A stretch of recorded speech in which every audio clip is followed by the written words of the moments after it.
ಎಲ್ಲರಿಗೂ ನಮಸ್ಕಾರ. ನನ್ನ ಹೆಸರು Bharat. Welcome to NCG competitive institute. ನಮಗೆ ಗೊತ್ತಿರೋ ಪ್ರಕಾರ KS ನೋಟಿಫಿಕೇಶನ್ ಆಗಿದೆ.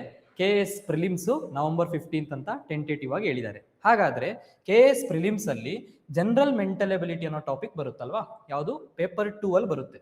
ಪೇಪರ್ 2 ಅಲ್ಲಿ ಮೇಜರ್ ಆಗಿ ಒಂದು ಸಬ್ಜೆಕ್ಟ್ ಇದೆ, ಯಾವುದು ಜನರಲ್ ಮೆಂಟಲ್ ಎಬಿಲಿಟಿ, ಸಾಮಾನ್ಯ ಮಾನಸಿಕ ಸಾಮರ್ಥ್ಯ ಅಂತ ಇದೆಯಲ್ವಾ.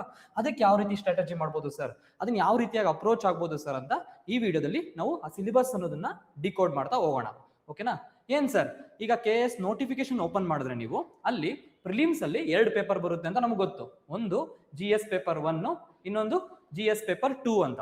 GS ಪೇಪರ್ 1 ನಲ್ಲಿ ಹ್ಯುಮ್ಯಾನಿಟೀಸ್ ಅಂತ ಬರುತ್ತೆ, ಹಿಸ್ಟ್ರಿ, ಪೊಲಿಟಿ, ಎಕನಾಮಿ, ಜಿಯೋಗ್ರಫಿ ಮತ್ತು ನ್ಯಾಷನಲ್ ಮತ್ತು ಇಂಟರ್ನ್ಯಾಷನಲ್ ಇಂಪಾರ್ಟೆನ್ಸ್ ಅಂತ 40 ಮಾರ್ಕ್ಸ್ ಕೇಳ್ತಾರೆ ಅಂತ ಗೊತ್ತು. ಓಕೆ, ಈಗ ಪೇಪರ್ 2 ಅಲ್ಲಿ ಏನ್ ಬರುತ್ತೆ, ಸ್ಟೇಟ್ ಇಂಪಾರ್ಟೆನ್ಸ್ ಅಂತ ಬರುತ್ತಲ್ವಾ, ಬಜೆಟ್ ಮತ್ತೆ ಎಕನಾಮಿಕ್ ಸರ್ವೆ ರಿಲೇಟೆಡ್ ಒಂದಷ್ಟು ಸ್ಕೀಮ್ಸ್, ಕರ್ನಾಟಕ ಗವರ್ಮೆಂಟ್ ಸ್ಕೀಮ್ಸ್ ಎಲ್ಲ ಕೇಳ್ತಾ ಹೋಗ್ತಾರೆ. ಸೈನ್ಸ್ ಅಂಡ್ ಟೆಕ್ನಾಲಜಿ ಅಂತ ಮೇಜರ್ ಸಬ್ಜೆಕ್ಟ್ ಬರುತ್ತೆ. ಇನ್ನ ಒಂದು ಮೇಜರ್ ಸಬ್ಜೆಕ್ಟ್ ಇದೆ, ಯಾವುದು ಜನರಲ್ ಮೆಂಟಲ್ ಎಬಿಲಿಟಿ, ಸಾಮಾನ್ಯ ಮಾನಸಿಕ ಸಾಮರ್ಥ್ಯ ಅಂತ ಬರುತ್ತಲ್ವಾ, ಆ ರೀತಿಯ ಅದು ಜನರಲ್ ಮೆಂಟಲ್ ಎಬಿಲಿಟಿ ಅನ್ನೋ ಒಂದು ಸಬ್ಜೆಕ್ಟ್ ಬರುತ್ತೆ. ಓಕೆನಾ? ಅದು ಎಷ್ಟು ಕ್ವಶನ್ ಬರುತ್ತೆ ಸರ್? ನಂಬರ್ ಆಫ್ ಕ್ವಶನ್ಸ್ ನೋಡ್ರಿ, ಇದು ನೋಟಿಫಿಕೇಶನ್ ಕೊಟ್ಟಿರ್ತಕ್ಕಂಥದ್ದು 30 ಕ್ವಶನ್ಸ್ ಬರುತ್ತೆ. ಎಷ್ಟು ಮಾರ್ಕ್ಸ್ ಇದೆ ಸರ್? ಹಾಗಾದ್ರೆ 60 ಮಾರ್ಕ್ಸ್ ಬರುತ್ತೆ. 30 ಕ್ವಶನ್ಸ್ 60 ಮಾರ್ಕ್ಸ್. ಮೇಜರ್ ಸಬ್ಜೆಕ್ಟ್ ಆಗಿರುತ್ತಲ್ವಾ, ಯಾವುದು ಮೆಂಟಲ್ ಎಬಿಲಿಟಿ ಅನ್ನೋದು ಮೇಜರ್ ಸಬ್ಜೆಕ್ಟ್. ಈಗ ಸರ್ ಅದಕ್ಕೆ ಯಾವ ರೀತಿಯಾಗಿ ಸ್ಟ್ರಾಟಜಿ ಮಾಡೋದು, ಅದನ್ನ ಯಾವ ರೀತಿಯಾಗಿ ಅಪ್ರೋಚ್ ಆಗೋದು, ಈ ವಿಡಿಯೋಲಿ ಅಬ್ಸರ್ವ್ ಮಾಡ್ತಾ ಹೋಗೋಣ. ಹಾಗಾದ್ರೆ ಸಿಲೆಬಸ್ ಏನಾದ್ರು ಮೆನ್ಷನ್ ಮಾಡಿದಾರಾ ಸರ್ ಅವರು? ಎಲ್ಲಿ KS ಅಲ್ಲಿ ನೋಟಿಫಿಕೇಶನ್ ಓಪನ್ ಮಾಡಿದ್ರೆ ನೀವೇನಾದ್ರೂ general mental ability syllabus open ಮಾಡಿದ್ರೆ ಈ ರೀತಿಯಾಗಿ ಮೆನ್ಷನ್ ಮಾಡಿದ್ದಾರೆ. ಏನಂತ ಮೆನ್ಷನ್ ಮಾಡಿದಾರೆ ಅವರು? ಕ್ಲಾಸ್ 10th ಲೆವೆಲ್ ಅಲ್ಲಿ ಒಬ್ಬ ಹುಡುಗನಿಗೆ ಕ್ಲಾಸ್ 10th ಲೆವೆಲ್ಗೆ ಯಾವ ರೀತಿಯಾಗಿ ಮ್ಯಾಥ್ಸ್ ಎಷ್ಟು ಗೊತ್ತಿರಬೇಕು, ಒಂದು ಆಪ್ಟಿಟ್ಯೂಡ್ ಅನ್ನೋದು ಎಷ್ಟು ಗೊತ್ತಿರಬೇಕು, ರೀಸನಿಂಗ್ ಅನ್ನೋದು ಎಷ್ಟು ಗೊತ್ತಿರಬೇಕು, ಅಷ್ಟು ನಿಮಗೆ ಬೇಸಿಕ್ ಐಡಿಯಾ ಇರಬೇಕು ಅಂತ ಮೆನ್ಷನ್ ಮಾಡಿದ್ದಾರೆ. ಏನೇನ್ ಕೊಟ್ಟಿದ್ದಾರೆ ಸರ್ ಅವರು? ಕಾಂಪ್ರಿಹೆನ್ಷನ್. ನೋಡ್ರಿ, ಕಾಂಪ್ರಿಹೆನ್ಷನ್ ಅಂದ್ರೆ ಒಂದಷ್ಟು ಪ್ಯಾಸೇಜಸ್ ಕೊಡ್ತೀರಿ ನಾವು, ಆ ಪ್ಯಾಸೇಜಸ್ ನ ನೀವು ಓದಿ ಅರ್ಥ ಮಾಡ್ಕೊಂಡು ಒಂದಷ್ಟು ಕೊಟ್ಟಿರ್ತಕ್ಕಂಥ ಕ್ವಶನ್ಸ್ಗೆ ಆನ್ಸರ್ ಮಾಡ್ತಾ ಹೋಗಬೇಕಾಗುತ್ತೆ. ಅದೊಂದೇ ಅಲ್ಲ, ಲಾಜಿಕಲ್ ರೀಸನಿಂಗ್ ಅಂತ ಕೊಟ್ಟಿದ್ದಾರೆ, ಅನಾಲಿಟಿಕಲ್ ಎಬಿಲಿಟಿ ಅಂತ ಕೊಟ್ಟಿದ್ದಾರೆ, decision making problems, problem solving approach, basic numeracy, numbers and their relations ಅಂದ್ರೆ ನಂಬರ್ ಸಿಸ್ಟಮ್ ಅಂತ ಅರ್ಥ, order of magnitude and data interpretation ಅಂತ ಮೆನ್ಷನ್ ಮಾಡಿದ್ದಾರೆ. ಸಿಲೆಬಸ್ ಅಲ್ಲಿ ಈ ರೀತಿ ಮೆನ್ಷನ್ ಮಾಡಿದ್ದಾರೆ ಪ್ರಿಲಿಮ್ಸ್ ಅಲ್ಲಿ. ಬಟ್ ನಾವೇನಾದ್ರೂ ಇದೆಲ್ಲ ಸಿಲೆಬಸ್ ಅರ್ಥ ಮಾಡ್ಕೊಂಡು, ಏನೋ ಅರ್ಥ ಆಗ್ತಿದ್ಯಾ ನಿಮ್ಗೆ?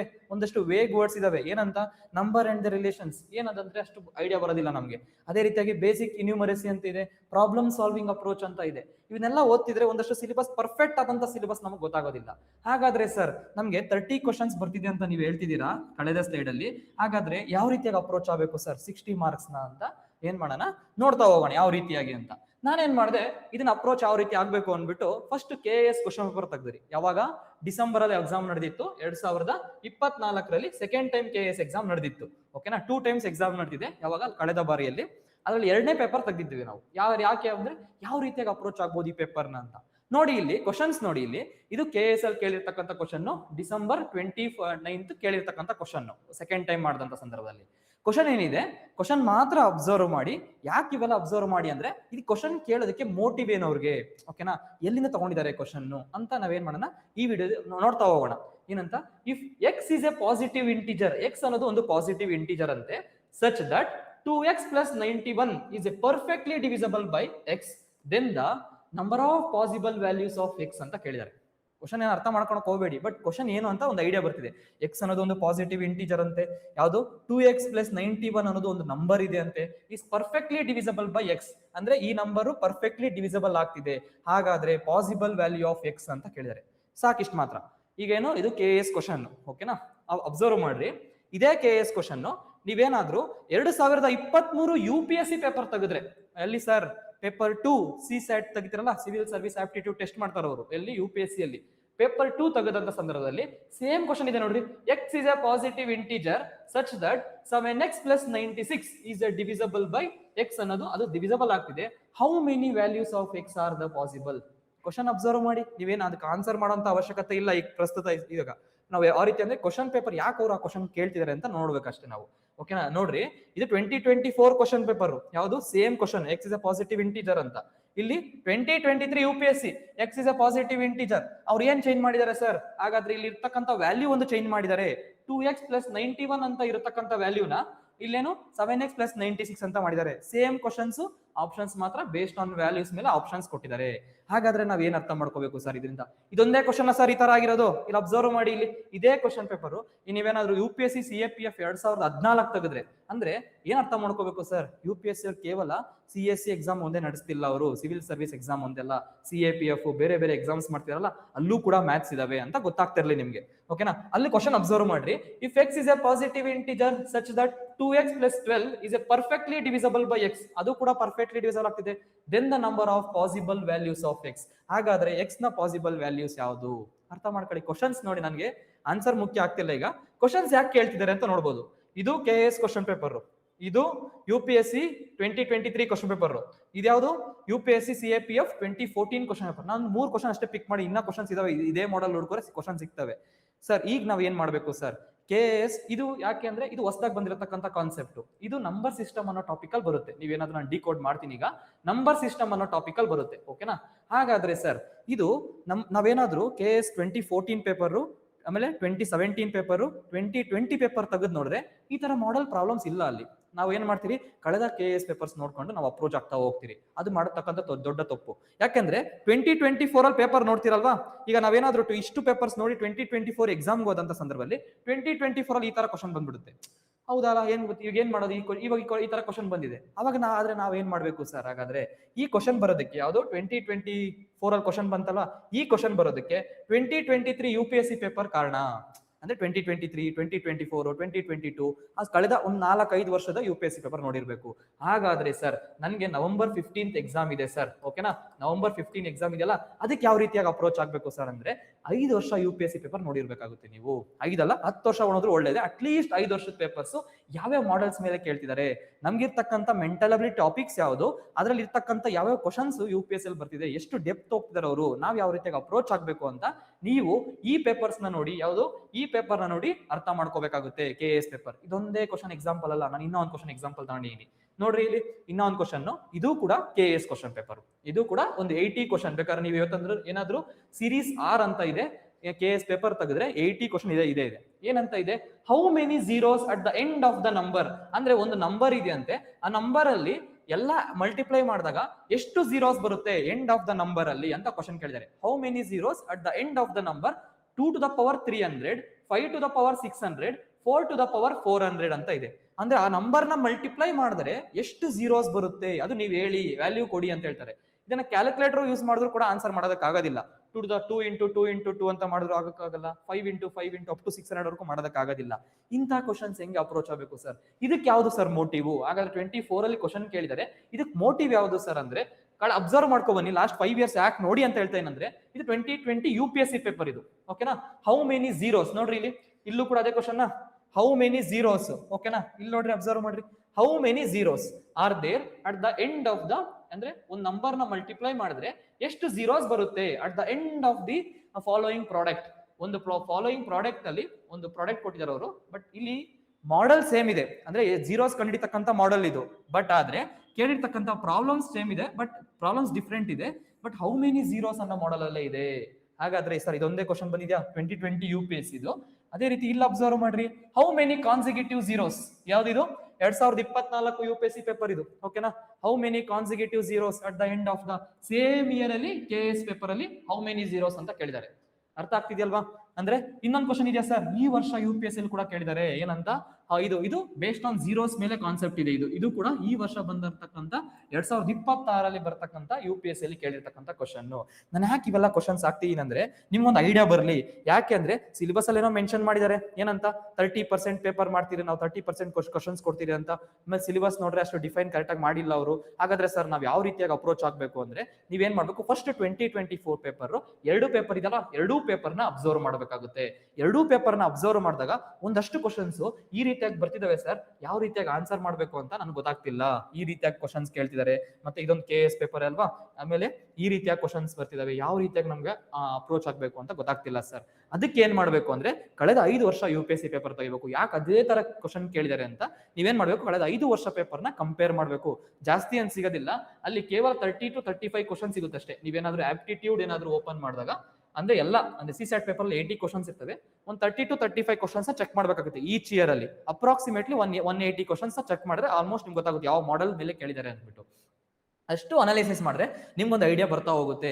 ಓಕೆ, ಇದು KS ಕ್ವಶನ್ ಆದ್ರೆ UPSC ಇಂದ ಒಂದ್ ಸ್ವಲ್ಪ ಏನು ಬಾರೋ ಮಾಡಿದಾರೆ ಇವರು. ಅದೊಂದೇ ಅಲ್ಲ, ಬೇರೆ ಬೇರೆ ಎಕ್ಸಾಮ್ಸ್ ಇದಾವಲ್ಲ, SSC ಎಕ್ಸಾಮ್ಸ್, ಅಲ್ಲೂ ಕೂಡ ಮ್ಯಾಥ್ಸ್ ಯಾವ ರೀತಿ ಬರ್ತಿದಾವೆ, UPSC ಅಲ್ಲಿ ಡಿಫ್ರೆಂಟ್ ಎಕ್ಸಾಮ್ಸ್ ಎಲ್ಲ ಅಪ್ರೋಚ್ ಆಗ್ತಿದಲ್ಲ, ಅಲ್ಲಿಂದ ನೀವು ಏನು ತಗೋಬೇಕಾಗುತ್ತೆ. ಈ ರೀತಿಯಾಗಿ ಕೇಳ್ತಿದ್ದಾರೆ ಅಂದ್ಬಿಟ್ಟು ಈ ರೀತಿಯಾಗಿ ನಾವು ತಗೊಂಡು ಕೂಡ ನಾವೇನ್ ಮಾಡ್ತಾ ಹೋಗ್ತೀರಿ, ಕೋರ್ಸ್ ಅನ್ನೋದು ನಮ್ದ್ರಲ್ಲಿ ಸ್ಟಾರ್ಟ್ ಆಗ್ತಾ ಹೋಗುತ್ತೆ. ಏನಂತ, ಓನ್ಲಿ ಫಾರ್ ಅದಕ್ಕೆ KS ಎಕ್ಸಾಮ್ಸ್ಗೆ ಅಂತ ಮೈಂಡ್ ಅಲ್ಲಿ ಇಟ್ಕೊಂಡು ನಾವೇನ್ ಮಾಡ್ತೀವಿ, ಒಂದು ಕೋರ್ಸ್ ಅಂದ್ರೆ UPSC ಯಾವ ರೀತಿ ಕೇಳಿದಾರೆ ಕಳೆದ 10 ವರ್ಷದಿಂದ ನಾವ್ ಯಾವ ರೀತಿಯಾಗಿ ಅಪ್ರೋಚ್ ಆಗಬೇಕು, ಯಾವಾಗ ನವೆಂಬರ್ 15 ತಾರೀಕು ಬರೀತಕ್ಕಂಥ ಎಕ್ಸಾಮ್ ಯಾವ ರೀತಿಯಾಗಿ ಅಪ್ರೋಚ್ ಆಗಬೇಕು ಅಂತ ನಾವು ಒಂದು ಕೋರ್ಸ್ ಡಿಫೈನ್ ಮಾಡಿ ಕೋರ್ಸ್ ಕೂಡ ಸ್ಟಾರ್ಟ್ ಆಗ್ತಿದೆ. ಆಲ್ರೆಡಿ ನಮ್ಮ ಸಿಲೆಬಸ್ ಡಿಸ್ಕಷನ್ ಸ್ಟಾರ್ಟ್ ಆಗಿದೆ, ಮುಗ್ದಿದೆ ಸಿಲೆಬಸ್ ಡಿಸ್ಕಷನ್, ಕ್ಲಾಸಸ್ ಕೂಡ ಸ್ಟಾರ್ಟ್ ಆಗ್ತಾ ಹೋಗುತ್ತೆ. ಈಗ ಸರ್ ಹಾಗಾದ್ರೆ ಏನಂತ 30 ಕ್ವಶನ್ಸ್ಗೆ ಸಿಲೆಬಸ್ ಕೊಟ್ಟಿದಾರ ಸರ್, ಅದನ್ನ ಡಿಕೋಡ್ ಮಾಡಿ ಹೇಳಿ ಅಂದ್ರೆ ಇಲ್ಲಿ ನಾನು ಮಾಡ್ತಾ ಹೋಗಿದ್ದೀನಿ. ಯಾವನು ಇದನ್ನ ಯಾವ ರೀತಿಯಾಗಿ ಮಾಡಿದ್ರೆ ಅಂದ್ರೆ ನಾನೇನ್ ಮಾಡಿದೆ, 2024 ಕ್ವಶನ್ ಪೇಪರ್, ಅದೇ ರೀತಿಯಾಗಿ 2017 ಪೇಪರ್, 2020 ಪೇಪರ್, 2014 ಪೇಪರ್ಸ್ ಎಲ್ಲ ಇದಾವಲ್ಲ, ಅಷ್ಟು ಪೇಪರ್ಸ್ FDA SDA ಪೇಪರ್ಸ್ ಅಲ್ಲಿ ಕೇಳಿರ್ತಕ್ಕಂಥ ಕ್ವಶನ್ಸ್ ನೆಲ್ಲ ತಗೊಂಡು ನಾವೇನ್ ಮಾಡಿದ್ರಿ, ಟಾಪಿಕ್ ವೈಸ್ ಅದನ್ನ ಎಲ್ಲಿ ಮ್ಯಾಥಮೆಟಿಕ್ಸ್ ಅನ್ನೋದನ್ನ ಕ್ವಾಂಟಿಟೇಟಿವ್ ಮ್ಯಾಥಮೆಟಿಕ್ಸ್ ಅನ್ನೋ ಸಬ್ಜೆಕ್ಟ್ ನ 2 ರೀತಿಯಾಗಿ ಡಿವೈಡ್ ಮಾಡಿದಿರಿ. ಯಾವ ರೀತಿಯಾಗಿ ಅಂದ್ರೆ ಮೆಂಟಲ್ ಅಬಿಲಿಟಿ ಟಾಪಿಕ್ ನ ಒಂದು ಕ್ವಾಂಟಿಟೇಟಿವ್ ಆಪ್ಟಿಟ್ಯೂಡ್ ಅನ್ನೋ ಟಾಪಿಕ್, ಇನ್ನೊಂದು ಲಾಜಿಕಲ್ ರೀಸನಿಂಗ್ ಅನ್ನೋ ಟಾಪಿಕ್. ಓಕೆನಾ, ಅದು ನಿಮ್ಗೆ ಒಂದು ಐಡಿಯಾ ಕೊಟ್ಟೆ ಅಷ್ಟೇ, ಈ ತರ ಕ್ವಶನ್ಸ್ ಬರ್ತಿದಾವೆ ಅಂತ ಮುಂದೆ. ಬಟ್ ಆದ್ರೆ ನಾವು ಬೇರೆ ಪೇಪರ್ಸ್ ಎಲ್ಲ ಅನಾಲಿಸಿಸ್ ಮಾಡಿ ಮ್ಯಾಥಮೆಟಿಕ್ಸ್ ಅನ್ನೋ ಸಬ್ಜೆಕ್ಟ್ ನ ಕ್ವಾಂಟಿಟೇಟಿವ್ ಆಪ್ಟಿಟ್ಯೂಡ್ ಮತ್ತು ಲಾಜಿಕಲ್ ರೀಸನಿಂಗ್ ಅನ್ನೋ ಟಾಪಿಕ್ ಗೆ ಡಿಫೈನ್ ಮಾಡಿದಿರಿ, ಅಂದ್ರೆ ಒಂದು ಡಿವೈಡ್ ಮಾಡಿದಿರಿ ಅಂತ ಗೊತ್ತಿರಬೇಕು. ಈಗ ಕ್ವಾಂಟಿಟೇಟಿವ್ ಆಪ್ಟಿಟ್ಯೂಡ್ ಅಲ್ಲಿ ಏನೆಲ್ಲ ಕೇಳಬಹುದು ಸರ್ ಹಾಗಾದ್ರೆ, ಯಾಕಂದ್ರೆ ಏನೆಲ್ಲ ಕೇಳಬಹುದು ಅಂತ ನಿಮ್ಗೊಂದು ಅಷ್ಟು ಟಾಪಿಕ್ಸ್ ಹೆಡ್ಡಿಂಗ್ಸ್ ಗೊತ್ತಿರಬೇಕಾಗುತ್ತೆ. ಆ ಟಾಪಿಕ್ ನ ಇಂಡಿವಿಜುವಲ್ ಟಾಪಿಕ್ ನ ಅಪ್ರೋಚ್ ಆಗ್ಬೇಕಾಗುತ್ತೆ. ನೀವೇನಾದ್ರೂ ಎಕ್ಸಾಮ್ ಅಲ್ಲಿ ಸಕ್ಸಸ್ ಕಾಣಬೇಕು ಅಂದ್ರೆ ಮೆಂಟಲ್ ಅಬಿಲಿಟಿ ಸ್ವಲ್ಪ ಎಡ್ಜ್ ತಗೋಬೇಕಂದ್ರೆ ಮಾರ್ಕ್ಸ್ ಅಲ್ಲಿ ಒಂದೇನಿದೆ, ನಂಬರ್ ಸಿಸ್ಟಮ್ ಅಂತ ಇದೆ. ನೀವೇನಾದ್ರೂ 2017 ಆಗಿರ್ಬೋದು 2020 ಪೇಪರ್ಸ್ ನೋಡಿದಾಗ ನಂಬರ್ ಸಿಸ್ಟಮ್ ಮೇಲೆ ಅಷ್ಟು ಕೇಳ್ತಿರ್ಲಿಲ್ಲ ಅವರು. ಬಟ್ ಆದ್ರೆ UPSC ಅಲ್ಲಿ ಲಾಸ್ಟ್ 5 years ಇಂದ ನಂಬರ್ ಸಿಸ್ಟಮ್ ಅನ್ನೋದು ಆಲ್ಮೋಸ್ಟ್ 3 to 4 ಕ್ವಶನ್ಸ್ ಬರ್ತಿದಾವೆ ಎಲ್ಲಿ UPSC ಅಲ್ಲಿ. ಬಟ್ ಆದ್ರೆ 2024 ಪೇಪರ್ ತೆಗೆದ್ರೆ 2 ಕ್ವಶನ್ಸ್ ಬಂದಿದಾವೆ. ಅದೇ ರೀತಿ ಈಗ ನಾವು ಏನ್ ಮಾಡ್ಬೋದು, 2026 ಅಲ್ಲಿ ಏನಾದ್ರು ಎಕ್ಸಾಮ್ ಆದಂತ ಸಂದರ್ಭದಲ್ಲಿ ಆಲ್ಮೋಸ್ಟ್ ಒಂದು 2 ಕ್ವಶನ್ ಎಕ್ಸ್ಪೆಕ್ಟ್ ಮಾಡಬಹುದು ಇದರಲ್ಲಿ ನಂಬರ್ ಸಿಸ್ಟಮ್ ಅನ್ನೋ ಟಾಪಿಕ್ ಅಲ್ಲಿ. ಏನೇನ್ ಬರುತ್ತೆ ಸರ್ ನಂಬರ್ ಸಿಸ್ಟಮ್ ಅಲ್ಲಿ, ಡಿವಿಸಿಬಿಲಿಟಿ ರೂಲ್ಸ್ ಅಂತ ಬರುತ್ತೆ. ಏನ್ ಸರ್ ಡಿವಿಸಿಬಿಲಿಟಿ ರೂಲ್ಸ್ ಅಂತ, ಏನು ಈಗ ಡಿವಿಸಿಬಿಲಿಟಿ ಟೆಸ್ಟ್ ಅಂತ ನಾವು ಓದಿರ್ತೀರಿ ಎಲ್ಲಿ ಕ್ಲಾಸ್ 8th 9th ಅಲ್ಲೆಲ್ಲ ಓದಿರ್ತೀರಲ್ವಾ, ಏನು ಡಿವಿಸಿಬಲ್ ಟೆಸ್ಟ್, ಅದು ಬೇಸಿಕ್ ಟೆಸ್ಟ್ ಓದಿರ್ತೀರ ಅಷ್ಟೇ ನಾವು, 2 3 4 5 ಏನು ಡಿವಿಸಿಬಲ್ ಟೆಸ್ಟ್ ಅಂತ. ಬಟ್ ಅವ್ರು ಕೇಳಂತ ಕ್ವಶನ್ಸ್ ಡಿಫ್ರೆಂಟ್ ಆಗಿರ್ತವೆ. ಒಂದು ಕಾಂಪ್ಲೆಕ್ಸ್ ನಂಬರ್ ಕೊಡ್ತಾರೆ, ಈ ನಂಬರ್ ಯಾವುದು 6 ಇಂದ ಹೋಗುತ್ತಾ ಇಲ್ವಾ, 12 ಇಂದ ಹೋಗುತ್ತಾ ಇಲ್ವಾ. ನಾನು ಎಕ್ಸಾಂಪಲ್ ತಿನ್ಬೇಕಾದ್ರೆ ಏನಂತ 1416 ಅನ್ನೋದು ನಂಬರ್ ಈ ತರ ಮಲ್ಟಿಪ್ಲೈ ಮಾಡ್ತಾರೆ ಅವರು, 1314 ಇಷ್ಟ ಒಂದು ನಂಬರ್ ನ ಮಲ್ಟಿಪ್ಲೈ ಮಾಡ್ತಾರೆ, ಅಂದ್ರೆ ಕಾಂಪ್ಲೆಕ್ಸ್ ನಂಬರ್ ಇರುತ್ತೆ ಇಲ್ಲಿ. ಆಮೇಲೆ 12136 ಇನ್ನೊಂದು ಯಾವ್ದು ನಂಬರ್ 1108 ಇಲ್ಲ 89 ಇಷ್ಟು ನಂಬರ್ಸ್ ನ 12 ಇಂದ ಡಿವೈಡ್ ಮಾಡಿದ್ರೆ ವಾಟ್ ಈಸ್ ದ ರಿಮೈಂಡರ್ ಅಂತ ಕ್ವಶನ್ ಕೇಳ್ತಾರೆ. ನಮ್ಗೆ ಅವಾಗ 12 ಡಿವಿಸಿಬಲ್ ಟೆಸ್ಟ್ ಒಂದೇ ಓದ್ಕೊಂಡ್ರೆ ಅರ್ಥ ಆಗೋದಿಲ್ಲ, ಯಾವ ರೀತಿಯಾಗಿ ಮಾಡ್ಬೇಕು ಇದನ್ನ ಅಂತ ಒಂದು ಐಡಿಯಾ ಬಂದಿರಬೇಕಾಗುತ್ತೆ. ಅದೇ ಒಂದೇ ನಂಬರ್ಸ್ ಅಲ್ಲ, ಈ ತರ ತುಂಬಾ ಕ್ವಶನ್ಸ್ ಹೇಳ್ಬೋದು. ಈಗ 1 2 3 4 5 6 ಅಂತ ಈ ತರ ಹೋಗ್ತಿರುತ್ತೆ number up to 60 or 70 60 digit number ಹೋಗ್ತಿರುತ್ತೆ, ಅಥವಾ 90 ಅಪ್ ಟು 90 ಡಿಜಿಟ್ಸ್ ವರೆಗೂ ನಂಬರ್ ಹೋಗ್ತಿರುತ್ತೆ.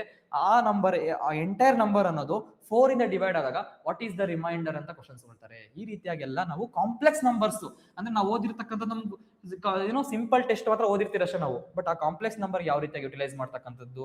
ಮತ್ತೆ ಅದೇ ರೀತಿಯಾಗಿ ಈ ಡಿವಿಸಿಬಿಲಿಟಿ ಟೆಸ್ಟ್ ಅಲ್ಲಿ ಡಿವಿಸಿಬಿಲಿಟಿ ಟೆಸ್ಟ್ ಆಫ್ 7 ಮತ್ತೆ 11 ಮತ್ತೆ 13 ಬಹಳ ಇಂಪಾರ್ಟೆಂಟ್. ಇದ್ರ ಬಗ್ಗೆ ನಾವು ಓದಿರ್ಬೇಕಾಗುತ್ತೆ, ಯಾಕಂದ್ರೆ ಇದ್ರ ಮೇಲೆ ಆಲ್ಮೋಸ್ಟ್ ಕ್ವಶನ್ಸ್ ನಿಂತಿರುತ್ತೆ. 37 ಅನ್ನೋ ನಂಬರ್ ಇದೆಯಲ್ಲ ಪ್ರೈಮ್ ನಂಬರು, ಇದ್ರದ್ದು ಒಂದ್ ಸ್ವಲ್ಪ ಏನದು ಆ ಸ್ಪೆಷಲ್ ಕ್ಯಾರೆಕ್ಟರಿಸ್ಟಿಕ್ಸ್ ನೋಡ್ಕೋಬೇಕಾಗುತ್ತೆ ನಾವು. 37 13 11 7 ಅಂತ ಇವೆಲ್ಲ ಕೂಡ UPSC ಅಲ್ಲಿ ಕೇಳಿದ್ದಾರೆ ಕ್ವಶನ್. ನಾಳೆ ನೆಕ್ಸ್ಟ್ ಬರ್ತಕ್ಕಂಥ ಎಕ್ಸಾಮ್ ಅಲ್ಲೂ ಕೂಡ ಕೇಳಬಹುದು, ಯಾಕಂದ್ರೆ ಆಲ್ರೆಡಿ 2024 ಅಲ್ಲಿ ಕೇಳಿದಾರಲ್ಲ ಸರ್, ನಮ್ಗೆ ಐಡಿಯಾ ಬರ್ತಿದೆ, ಓದ್ಲೇಬೇಕು ಇದ್ರ ಬಗ್ಗೆ ಎಲ್ಲ. ಅದೊಂದೇ ಅಲ್ಲ ಸರ್, ಯೂನಿಟ್ ಡಿಜಿಟ್ ಅಂತ ಕೇಳ್ತಾರೆ. ಇವೆಲ್ಲ ನಂಬರ್ ಸಿಸ್ಟಮ್ ಅಲ್ಲಿ ಬರ್ತಕ್ಕಂಥದ್ದು. ಏನ್ ಸರ್ ಯೂನಿಟ್ ಡಿಜಿಟ್ ಅಂದ್ರೆ 2 to the power ಎಷ್ಟನ್ನ ಹಾಕಿರ್ಲ ಅವರು 172 ಡಿವೈಡೆಡ್ ಬೈ ಏನು 6 ಇಂದ ಡಿವೈಡ್ ಮಾಡ್ತಾರೆ. ಹಾಗಾದ್ರೆ ರಿಮೈಂಡರ್ ಎಷ್ಟು, ಇದ್ರದ್ದು ಯೂನಿಟ್ ಡಿಜಿಟ್ ಏನ್ ಬರುತ್ತೆ, ಈ ರೀತಿಯಾದ ಕ್ವಶನ್. ನಾಟ್ ಓನ್ಲಿ 2 ಅಂತ ಕೇಳಲ್ಲ ಅವರು, 4 to the power ಸಮಥಿಂಗ್ ಕೇಳ್ತಾರೆ, ಇಲ್ಲಾಂದ್ರೆ ಯಾವ್ದು 6 to the power ಏನೋ 6 to the power ಯಾವ್ದೋ ನಂಬರ್ ಕೊಟ್ಟಿರ್ತಾರೆ, ಆ ಯೂನಿಟ್ ಡಿಜಿಟ್ ಏನ್ ಬರುತ್ತೆ, 6 ಏನೇ ಮಾಡು ಯೂನಿಟ್ ಡಿಜಿಟ್ ಮಾಡು ಲಾಸ್ಟ್ ನಂಬರ್ 6 ಬರುತ್ತೆ, ಅದು ನಮ್ಗೆ ಗೊತ್ತು. ಬಟ್ ಆದ್ರೆ 4 ಇಂದ ಕೇಳ್ತಾರೆ, 3 ಇಂದ ಯೂನಿಟ್ ಡಿಜಿಟ್ ಕೇಳ್ತಾರೆ, ಒಂದಷ್ಟು ಕಾಂಪ್ಲೆಕ್ಸ್ ನಂಬರ್ಸ್ ಕೊಟ್ಟಿರ್ತಾರೆ ಅವರು. ಓಕೆನಾ, ಇಲ್ಲಿರ್ತಕ್ಕಂಥ ಪವರ್ ನೀವೇನಾದ್ರೂ ಕ್ಯಾಲ್ಕುಲೇಟರ್ ತಗೊಂಡು ಮಲ್ಟಿಪ್ಲೈ ಮಾಡೋ ಆನ್ಸರ್ ಸಿಗಲ್ಲ, ಅಂತಹ ಕ್ವಶನ್ಸ್ ಅವ್ರು ಕೊಟ್ಟು ಅದ್ರ ಯೂನಿಟ್ ಡಿಜಿಟ್ ಏನು ಹೇಳಿ ನೋಡೋಣ ಅಂತ ಹೇಳ್ತಾರೆ. ಈ ರೀತಿಯಾದಂತಹ ಕ್ವಶನ್ಸ್ ಯೂನಿಟ್ ಡಿಜಿಟ್ ಅನ್ನೋ ಕಾನ್ಸೆಪ್ಟ್ ಅಲ್ಲಿ ಬರುತ್ತೆ. ಪ್ರೈಮ್ ನಂಬರ್ಸ್ ಅಂತ ಪ್ರೈಮ್ ನಂಬರ್ಸ್ ಮೇಲೆ ಕೇಳ್ತಾರೆ. ನಾನು ಆಗ್ಲೇ ಒಂದು ಫಸ್ಟ್ ಕ್ವಶನ್ ಹಾಕಿದ್ನಲ್ವಾ, how many possibles are there ಅಂದ್ರೆ ಎಕ್ಸ್ ಪಾಸಿಬಲ್ಸ್ ಅಂತ, ಅದು ಬೇಸ್ಡ್ ಆನ್ ಪ್ರೈಮ್ ನಂಬರ್ಸ್ ಮತ್ತೆ ಫ್ಯಾಕ್ಟರ್ಸ್ ಮೇಲೆ ನಿಂತಿದ್ದು, ಪ್ರೈಮ್ ಫ್ಯಾಕ್ಟರೈಸೇಷನ್ ಮೆಥಡ್ ಮೇಲೆ ನಿಂತಿರುತ್ತದು. ಓಕೆನಾ, ಅದು ಕ್ಲಾಸಸ್ ಬಂದಾಗ ನಾನು ಅದನ್ನ ಯಾವ ರೀತಿಯಾಗಿ ಆನ್ಸರ್ ಮಾಡ್ತಾ ಹೋಗ್ತಾರೆ ಅಂತ ಮಾಡೆಲ್ ಯಾವ ರೀತಿಯಾಗಿ ಆನ್ಸರ್ ಮಾಡೋದು ಹೇಳ್ತಾ ಹೋಗ್ತೀನಿ. ಬಟ್ ಅದು ಎಲ್ಲಿ ನಿಂತಿರುತ್ತೆ ಅಂದ್ರೆ ಅದು prime factors, prime numbers. Even 2026 paper ಅಲ್ಲೂ ಪ್ರೈಮ್ ನಂಬರ್ಸ್ ಮೇಲೆ ಒಂದು ಕ್ವಶನ್ ಕೇಳಿದ್ರು. ಎಷ್ಟು 2 ಡಿಜಿಟ್ ನಂಬರ್, ಒಂದು 2 ಡಿಜಿಟ್ ನಂಬರ್ ಎಷ್ಟು ಏನು ಯಾವ್ದ್ರಲ್ಲೂ ಡಿವಿಸಬಲ್ ಆಗೋದಿಲ್ಲ ಅಂತೆಲ್ಲ ಕ್ವಶನ್ ಕೇಳಿದ್ರು ಅವರು. ಆ ರೀತಿಯಾದಂತ ಕ್ವಶನ್ಸ್ ಎಲ್ಲ ಕೊಡ್ತಾರೆ. ಒಂದಷ್ಟು ನಮಗೆ ಫ್ಯಾಕ್ಟ್ಸ್ ಅನ್ನೋದು ಗೊತ್ತಿರಬೇಕು prime numbers related. Number of zeros ಅಂತ ನಾನು ಆಗ್ಲೇ ಹೇಳಿದ್ನಲ್ವಾ, number of zeros even KS ಅಲ್ಲೂ ಕೇಳಿದ್ದಾರೆ, UPS ಅಲ್ಲೂ ಕೇಳಿದ್ದಾರೆ, ಮುಂದೆ ಬರುವ ಎಕ್ಸಾಮ್ಸ್ ಅಲ್ಲೂ ಕೇಳುವಂತ ಚಾನ್ಸಸ್ ಜಾಸ್ತಿ ಇದಾವೆ. ಕೌಂಟಿಂಗ್ ದ ನಂಬರ್ಸ್ ಅಂತ ಕೇಳ್ತಾರೆ. ಫಾರ್ ಎಕ್ಸಾಂಪಲ್ 1ರಿಂದ 1 ಲಕ್ಷ ಅಥವಾ 99,000 ಇಲ್ಲ 9,999ರಲ್ಲಿ 5 ಅನ್ನೋ ಡಿಜಿಟ್ ಎಷ್ಟು ಸತಿ ಬರುತ್ತೆ, 4 ಅನ್ನೋ ಡಿಜಿಟ್ ಎಷ್ಟು ಸತಿ ಬರುತ್ತೆ, ಎಷ್ಟು ಡಿಜಿಟ್ಸ್ ಇದಾವೆ ಅಂತ ಕ್ವಶನ್ಸ್ ಎಲ್ಲ ಬರ್ತಾ ಹೋಗುತ್ತೆ. ಎಲ್ಲಿ ಕೌಂಟಿಂಗ್ ದ ನಂಬರ್ಸ್ ಅನ್ನೋದು. ಇವಿಷ್ಟು ಸಿಸ್ಟಮ್ ನ ನಂಬರ್ ಸಿಸ್ಟಮ್ ಅನ್ನೋದ್ರಲ್ಲಿ ನೋಡ್ತಾ ಹೋಗ್ತೀರಿ.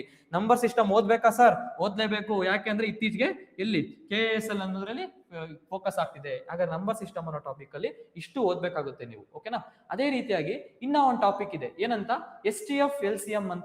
ಇದು STF LCM ಅಂತ ಬರುತ್ತೆ. ಏನ್ ಸರ್ STF ಮತ್ತು LCM ಅಂತ ಬಂದಾಗ highest common factor list common multiplication ಅಂತ ಬರುತ್ತೆ. ಆಲ್ಮೋಸ್ಟ್ ಎಲ್ಲ ಎಕ್ಸಾಮ್ಸ್ ಅಲ್ಲಿ ನೋಡ್ತಾ ಹೋಗ್ತೀರಿ ಇದ್ರ ಬಗ್ಗೆ. ಅಪ್ಲಿಕೇಶನ್ಸ್ ಲೆವೆಲ್ ಅಲ್ಲಿ ಕೇಳ್ತಾ ಹೋಗ್ತಾರೆ. ಫಾರ್ ಎಕ್ಸಾಂಪಲ್ ಏನಂತ ಹೋದ್ರೆ, ನೀವು ಒಬ್ರು ಪ್ರಿನ್ಸಿಪಲ್ ಆಗಿರ್ತೀರಾ, ನೀವು ಒಂದಷ್ಟು ಜನಕ್ಕೆ ಎಕ್ಸಾಮ್ ಮಾಡ್ಬೇಕಾಗಿರುತ್ತೆ. ನಿಮ್ಮಲ್ಲಿ ಏನು ಕ್ಲಾಸ್ 1, 2, 3 ಅಂದ್ರೆ 3 ಕ್ಲಾಸಸ್ ಇರ್ತವೆ. ಎಕ್ಸಾಂಪಲ್ ಈ ರೀತಿ ಕೇಳ್ತಾ ಹೋಗ್ತಾರೆ, ಕ್ಲಾಸ್ A ಇದೆ, ಕ್ಲಾಸ್ B ಇದೆ, ಕ್ಲಾಸ್ C ಇದೆ.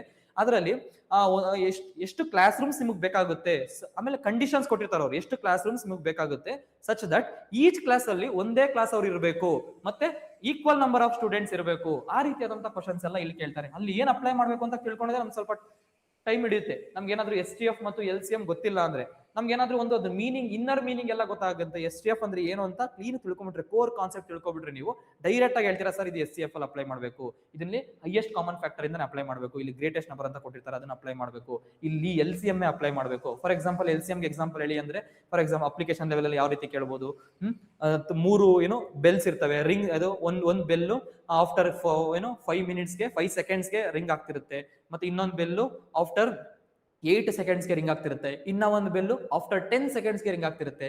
3 ಬೆಲ್ಲು ಒಟ್ಟಿಗೆ ರಿಂಗ್ ಆಗಿ ಮತ್ತೆ ಯಾವಾಗ 3 ಬೆಲ್ ಒಟ್ಟಿಗೆ ರಿಂಗ್ ಆಗುತ್ತೆ, ಇಲ್ಲ 1 ಅವರ್ ಅಲ್ಲಿ ಎಷ್ಟು ಸತಿ ರಿಂಗ್ ಆಗುತ್ತೆ, ಈ ರೀತಿಯಾದಂತ ಕ್ವಶನ್ಸ್ ಎಲ್ಲ ಕೇಳ್ತಾ ಹೋಗ್ತಾರೆ. ಎಲ್ಲಿ LCM ಮತ್ತು STF ಅಲ್ಲಿ ಈ ರೀತಿಯಾದಂತ ಕ್ವಶನ್ ಅಪ್ಲಿಕೇಶನ್ ಲೆವೆಲ್ ಅಲ್ಲಿ ಕೇಳ್ತಾ ಹೋಗ್ತಾರೆ ಅಂತ ಗೊತ್ತಿರಲಿ.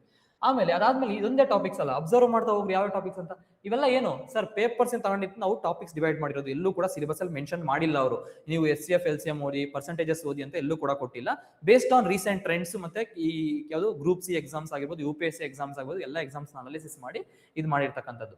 ಪರ್ಸೆಂಟೇಜಸ್ ಅಂತ ಬಂದಿದ್ದಾವೆ. ಏನ್ ಸರ್ ಪರ್ಸೆಂಟೇಜಸ್ ಅಂದ್ರೆ, ಬೇಸ್ಡ್ ಆನ್ ಪರ್ಸೆಂಟೇಜಸ್ ಮೇಲೆ ಕೇಳ್ತಾರೆ. ಸಕ್ಸೆಸಿವ್ ಪರ್ಸೆಂಟೇಜ್ ಮೇಲೆ ತುಂಬಾ ಒತ್ತು ಕೊಟ್ಟಿದೆ. ಓಕೆನಾ, ಏನಂತ, ಈಗ 3 years ago ಒಂದು ಪಾಪ್ಯುಲೇಷನ್, ಒಂದು ಸ್ಟೇಟ್, ಒಂದು ಸಿಟಿಯಲ್ಲಿ ಇಷ್ಟು ಪಾಪ್ಯುಲೇಷನ್ ಇತ್ತು, ಆಫ್ಟರ್ 1 year ಇಷ್ಟು % ಇನ್ಕ್ರೀಸ್ ಆಯ್ತು, ಆಫ್ಟರ್ ಸೆಕೆಂಡ್ ಇಯರ್ ಎಷ್ಟು ಇನ್ಕ್ರೀಸ್ ಆಗುತ್ತಲ್ಲ ಅದಕ್ಕೆ ಇಷ್ಟು % ಇನ್ಕ್ರೀಸ್ ಆಯ್ತು, 10% ಇನ್ಕ್ರೀಸ್ ಆಯ್ತು, ಆಫ್ಟರ್ ಮೂರನೇ ವರ್ಷ ಆಯ್ತು 10% ಇನ್ಕ್ರೀಸ್ ಆಯ್ತು. ಈಗ ಟೋಟಲ್ ಪರ್ಸೆಂಟೇಜ್ ಎಷ್ಟು ಇನ್ಕ್ರೀಸ್ ಆಗಿದೆ, ಸಕ್ಸೆಸಿವ್ ಪರ್ಸೆಂಟೇಜ್ ಮೇಲೆ ಕೇಳಿದ್ದಾರೆ. ಈ ರೀತಿಯಾದಂತಹ ಪರ್ಸೆಂಟೇಜು, ಈ ಪರ್ಸೆಂಟೇಜ್ ಅನ್ನೋ ಟಾಪಿಕ್ ಕೇವಲ ನಾವು ಇಂಡಿವಿಜುವಲ್ ಟಾಪಿಕ್ ಓದಿದ್ರೆ ಆಗಲ್ಲ, ಇವನ್ ಪ್ರಾಫಿಟ್ ಲಾಸ್ಗೂ ಲಿಂಕ್ ಮಾಡ್ತಾರೆ ಅವರು. ಎಲ್ಲಿಗೆ, ಆಮೇಲೆ ರೇಷಿಯೋ ಪ್ರಪೋರ್ಷನ್ಸ್ಗೂ ಪರ್ಸೆಂಟೇಜ್ಗೆ ಲಿಂಕ್ ಮಾಡ್ತಾರೆ. ಪ್ರತಿ ಒಂದು ಟಾಪಿಕ್ಸ್ ಅಲ್ಲೂ ಲಿಂಕ್ ಮಾಡ್ತಾ ಹೋಗ್ತಾರೆ. ಇವನ್ ಡೇಟಾ ಇಂಟರ್ಪ್ರಿಟೇಷನ್ ಟಾಪಿಕ್ ಬರುತ್ತೆ, ಅಲ್ಲೂ ಪರ್ಸೆಂಟೇಜ್ ಲಿಂಕ್ ಮಾಡ್ತಾರೆ. ಕಳೆದ ಯಾವ್ದೋ ರೀಸೆಂಟ್ ಎಕ್ಸಾಮ್ಸ್ ನೋಡಿರ್ಬೋದು ನೀವು, ಈ ತರ ಗ್ರಾಫ್ ಕೊಟ್ಟಿರ್ತಾರೆ, ಆ ಗ್ರಾಫ್ಗೆ ಪರ್ಸೆಂಟೇಜ್ ಇದು ಮಾಡ್ತಾವ್ರೆ. ಓಕೆನಾ, ಅಬ್ಸರ್ವ್ ಮಾಡ್ತಿರಲ್ಲ, ಗ್ರಾಫ್ ಕೊಟ್ಟಿದ್ದಾರೆ, ಆ ಗ್ರಾಫ್ಗೆ ಪರ್ಸೆಂಟೇಜ್ ಕೇಳಿದ್ರು ಅವರು, ಅಂದ್ರೆ ಪರ್ಸೆಂಟೇಜ್ ಚೇಂಜ್ ಮಾಡಿ ಚೆಕ್ ಮಾಡಿ ಅನ್ಬಿಟ್ಟು. ಇನ್ನ ಪ್ರಾಬ್ಲಮ್ಸ್ ಆನ್ ದ ಅವರೇಜಸ್ ಅಂತ ಬರುತ್ತೆ. ಏನ್ sir problems on the ages ಅಂತ ಬಂದಾಗ ಇದು ಕೂಡ ಇನ್ ಇಂಪಾರ್ಟೆಂಟ್ ಟಾಪಿಕ್. ಯಾವುದು ಪ್ರಾಬ್ಲಮ್ಸ್ ಆನ್ ದ ಏಜಸ್ ಅಂತ. ಏನ್ ಸರ್ ಇತ್ತೀಚೆಗೆ ತುಂಬಾ ಈಗ ಮಗನ ಮತ್ತು ತಂದೆಯ ವಯಸ್ಸು ಈಗ ಪ್ರಸ್ತುತ ಇಷ್ಟಿದೆ. ಓಕೆನಾ, 5 ವರ್ಷಗಳ ಹಿಂದೆ ಅವರಿಬ್ಬರ 1:12 ಅನುಪಾತದಲ್ಲಿದೆ, ಅಂದ್ರೆ ರೇಷಿಯೋದಲ್ಲಿದೆ ಅಂತ ಹೇಳ್ತಾರೆ. 10 ವರ್ಷ ನಂತರ ಅಂದ್ರೆ ನೆಕ್ಸ್ಟ್ 10 years ಆಫ್ಟರ್ ಈ ರೇಷಿಯೋದಲ್ಲಿದೆ, ಅಥವಾ 3ರಷ್ಟಿದ್ದಾರೆ, 2ರಷ್ಟಿದ್ದಾರೆ, ಹಾಗಾದ್ರೆ ಪ್ರಸ್ತುತ ವಯಸ್ಸು ಎಷ್ಟು. ಆ ರೀತಿಯಾದಂತ problems on the ages, different model. ಒಂದೊಂದಷ್ಟು ಮಾಡೆಲ್ ನಾವು ನೋಡಕ್ ಈಸಿ ಇರುತ್ತೆ ಅಷ್ಟೇ, ಬಟ್ ಅದನ್ನ ಆಪ್ಷನ್ಸ್ ಮುಖಾಂತರ ಮಾಡ್ತಾ ಹೋಗ್ಬೋದು. ಒಂದಷ್ಟು ಮಾಡೆಲ್ಸ್ಗೆ ಫಾರ್ಮುಲಾಸ್ ಅಪ್ಲೈ ಮಾಡ್ಬೇಕಾಗುತ್ತೆ, ಯಾವ ರೀತಿಯಾಗಿ ಏನು ಲಾಜಿಕ್ ಇದೆ. ಇಲ್ಲಿ ಈಕ್ವೇಷನ್ಸ್ ಅನ್ನೋ ಟಾಪಿಕ್ ಬರುತ್ತೆ, ಸೈಮಲ್ಟೇನಿಯಸ್ ಲೀನಿಯರ್ ಈಕ್ವೇಷನ್ ಅಪ್ಲೈ ಮಾಡ್ತಾ ಹೋಗ್ಬೇಕಾಗುತ್ತೆ, ಒಂದಷ್ಟು ಈಕ್ವೇಷನ್ಸ್ ಬರ್ತಾ ಹೋಗುತ್ತೆ. ಇನ್ನ ಆವರೇಜಸ್ ಅನ್ನೋ ಟಾಪಿಕ್ ಇದೆ ನೋಡಿ, ಇದು ಕೂಡ ಇಂಪಾರ್ಟೆಂಟ್ ಟಾಪಿಕ್. ಆವರೇಜಸ್ ಅನ್ನೋ ಟಾಪಿಕ್ ಏನ್ ಸರ್ ಆವರೇಜಸ್ ಅಂದ್ರೆ, ಫಾರ್ ಎಕ್ಸಾಂಪಲ್ ಒಂದು ಕ್ಲಾಸ್ ರೂಮ್ ಅಲ್ಲಿ ಒಂದಷ್ಟು ಜನ ಸ್ಟೂಡೆಂಟ್ಸ್ ಇದ್ದಾರೆ, ಅವರ ಆವರೇಜ್ ಸರಾಸರಿ ಏಜು, ಅವರ ಆವರೇಜ್ ಏಜು, ಮೀನ್ ಏಜ್ ಅಂತ ಕೇಳಿರ್ತಾರೆ. 20 ಇಯರ್ಸ್ ಆರ್ 15 ಇಯರ್ಸ್ ಅಂತ ಕೊಟ್ಟಿರ್ತಾರೆ. ಟೀಚರ್ನ ಇನ್ಕ್ಲೂಡ್ ಮಾಡಿದಾಗ ಆವರೇಜ್ ಏಜ್ ಇಷ್ಟ ಆಯ್ತು, ಹಾಗಾದ್ರೆ ಟೀಚರ್ನ ಆವರೇಜ್ ಏಜು. ಬೇಸಿಕ್ ಕ್ವಶನ್ ಈ ತರ ಕೇಳ್ತಾರೆ. ಇನ್ನ ಒಂದ್ ಸ್ವಲ್ಪ ಅಪ್ಲೈಡ್ ಕ್ವಶನ್ಸ್ ಇತ್ತೀಚೆಗೆ ಬರ್ತಿದಾವೆ, ಓಕೆನಾ. ಒಂದಷ್ಟು ಫಸ್ಟ್ 4 ಏನು observations average, last 4 observations average, ಆಗ 6th ಟರ್ಮ್ ಅಬ್ಸರ್ವೇಷನ್ ಏನು, 7th ಟರ್ಮ್ ಅಬ್ಸರ್ವೇಷನ್ ಏನು, ಈ ರೀತಿಯಾದಂತ ಆವರೇಜಸ್ ಕ್ವಶನ್ಸ್ ಎಲ್ಲ ಇಲ್ಲಿ ಬರ್ತಿದಾವೆ, ಓಕೆನಾ. ಆಮೇಲೆ ಪ್ರಾಫಿಟ್ ಅಂಡ್ ಲಾಸ್ ಅಂತ ಬಹಳ ಇಂಪಾರ್ಟೆಂಟ್ ಟಾಪಿಕ್. ಒಂದಷ್ಟು ಫಾರ್ಮುಲಾಸ್ ನೆನ್ಪಿಟ್ಕೋಬೇಕಾಗುತ್ತೆ ಇಲ್ಲಿ ನೀವು. ಏನಂತ ಪರ್ಸೆಂಟೇಜಸ್ ಕೊಟ್ಟಿರ್ತಾರೆ, ಪ್ರಾಫಿಟ್ ಪರ್ಸೆಂಟೇಜ್, ಲಾಸ್ ಪರ್ಸೆಂಟೇಜ್ ಕೊಡ್ತಾರೆ, ಅಥವಾ ಡಿಸ್ಕೌಂಟ್ ಕೊಟ್ಟಿರ್ತಾರೆ, ಮಾರ್ಕೆಟ್ ಪ್ರೈಸ್ ರೇಟೆಡ್ ಒಂದು ಫಾರ್ಮುಲಾಸ್ ಬರ್ತವೆ. ಆ ರೀತಿಯಾಗಿ ಲಾಸ್ ಪರ್ಸೆಂಟೇಜ್ ಕೊಟ್ಟು ಕಾಸ್ಟ್ ಪ್ರೈಸ್ ನ ಕಂಡುಹಿಡಿಯಕ್ಕೆ ಹೇಳ್ತಾರೆ. ಅದಕ್ಕೆಲ್ಲ ಒಂದು 7 ರಿಂದ 8 ಫಾರ್ಮುಲಾಸ್ ಇದಾವೆ. ಅದು ಫಾರ್ಮುಲಾಸ್ ಮೇಲೆ ವರ್ಕ್ ಮಾಡಿದ್ರೆ ನಿಮ್ಗೆ ಏನ್ ಅರ್ಥ ಆಗ್ತಾ ಹೋಗುತ್ತೆ, ಪ್ರಾಫಿಟ್ ಅಂಡ್ ಲಾಸ್ ಅನ್ನೋ ಟಾಪಿಕ್ ಕವರ್ ಆಗ್ತಾ ಹೋಗುತ್ತೆ. ಅದನ್ನ ಯಾವ ಸಂದರ್ಭದಲ್ಲಿ ಯಾವ ಫಾರ್ಮುಲಾ ಅಪ್ಲೈ ಮಾಡಬೇಕು ಅನ್ನೋದು ಪ್ರಾಬ್ಲಮ್ ಪ್ರಾಕ್ಟೀಸ್ ಮಾಡ್ತಾ ನಿಮ್ಗೆ ಅರ್ಥ ಆಗ್ತಾ ಹೋಗುತ್ತೆ. ಇನ್ನ ಡಿಸ್ಕೌಂಟ್, ಇವೆರಡು ಕೂಡ ಒಂದೇ ಟಾಪಿಕ್, ಪ್ರಾಫಿಟ್ ಅಂಡ್ ಲಾಸ್ ಮತ್ತು ಡಿಸ್ಕೌಂಟ್ ಅನ್ನೋದು ಒಂದೇ ಟಾಪಿಕ್. ಇನ್ನ ಸಿಂಪಲ್ ಇಂಟ್ರೆಸ್ಟ್ ಮತ್ತು ಕಾಂಪೌಂಡ್ ಇಂಟ್ರೆಸ್ಟ್ ಅಂತ ಟಾಪಿಕ್ ಬರುತ್ತೆ, ಭಾರಿ ಇಂಪಾರ್ಟೆಂಟ್. ಏನು, ಚಕ್ರ ಬಡ್ಡಿ ಮತ್ತು ಸರಳ ಬಡ್ಡಿ ಅಂತೆಲ್ಲ ಬರುತ್ತಲ್ವಾ. ಅಂದ್ರೆ ನಾನು ನಮ್ಮ ಫ್ರೆಂಡ್ಗೆ ಸಾಲ ಕೊಟ್ಟಿದ್ದೆ, ಅವ್ರ ಸಾಲ 2 ವರ್ಷ ಆದ್ಮೇಲೆ ತೀರಿಸ್ತೀನಿ ಅಂದ್ರು, ಅವ್ರಿಗೆ ಇಷ್ಟು % ಬಡ್ಡಿ ಕೊಟ್ಟೆ, ಹಾಗಾದ್ರೆ ಅವ್ರು ಟೋಟಲ್ ಅಮೌಂಟ್ ನಂಗೆ ಎಷ್ಟು ಕೊಟ್ರು.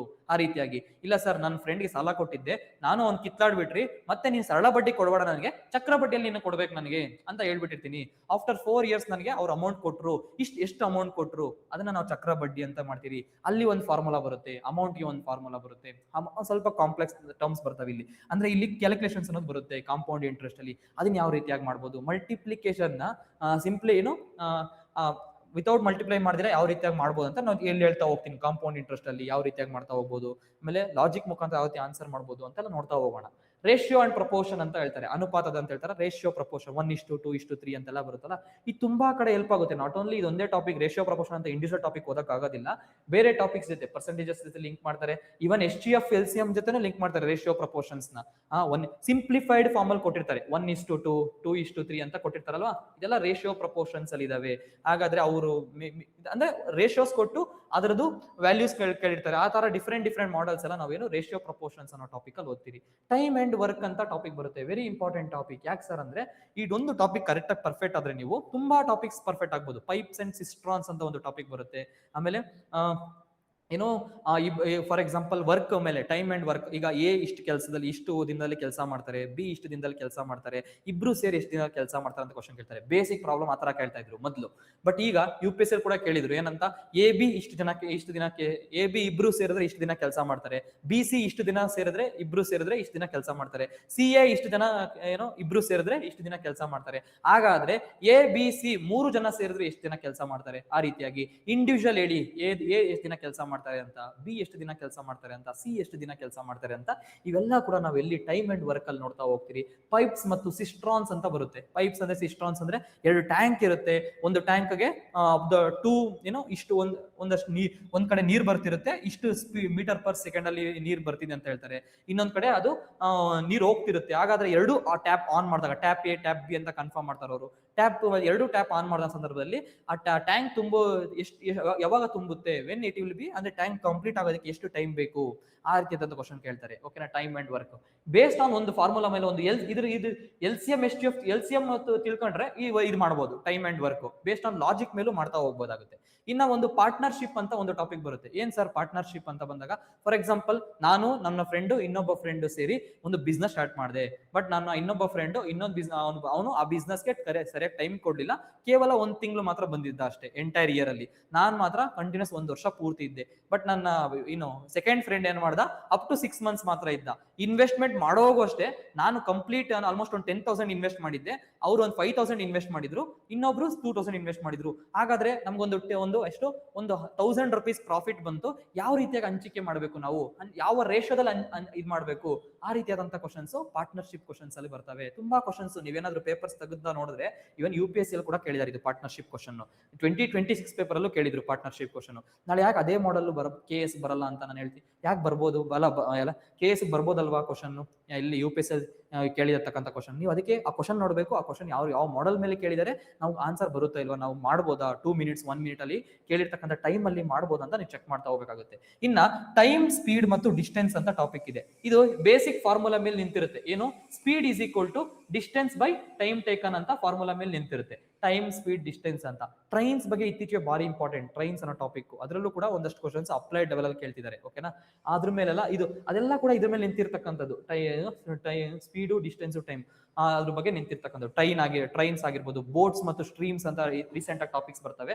ಅವಷ್ಟು ಟಾಪಿಕ್ಸ್ ಎಲ್ಲಿ 13 ಅನ್ನೋ ಟಾಪಿಕ್ ಅಲ್ಲಿ ಕವರ್ ಮಾಡ್ತಾ ಹೋಗ್ತೀವಿ. ಅದಾದ್ಮೇಲೆ ಟ್ರೈನ್ಸ್ ಅನ್ನೋ ಟಾಪಿಕ್ ಅಲ್ಲಿ ಕವರ್ ಆಗ್ತಾ ಹೋಗುತ್ತೆ. ಅಲ್ಲಿ ಸ್ಪೀಡು ಆಗಿರ್ಬೋದು, ಯಾವ ರೀತಿ speed is equal to distance by time taken ಅನ್ನೋ ಟಾಪಿಕ್ ಮೇಲೆ ನಿಂತಿರುತ್ತೆ. ಬೋಟ್ಸ್ ಮತ್ತು ಸ್ಟ್ರೀಮ್ಸ್ ಅಂತ ಬರುತ್ತೆ. ಅದೇ ರೀತಿಯಾಗಿ ಅಪ್ ಸ್ಟ್ರೀಮ್ ಅಂದ್ರೆ ಏನು, ಡೌನ್ ಸ್ಟ್ರೀಮ್ ಅಂದ್ರೆ ಏನು.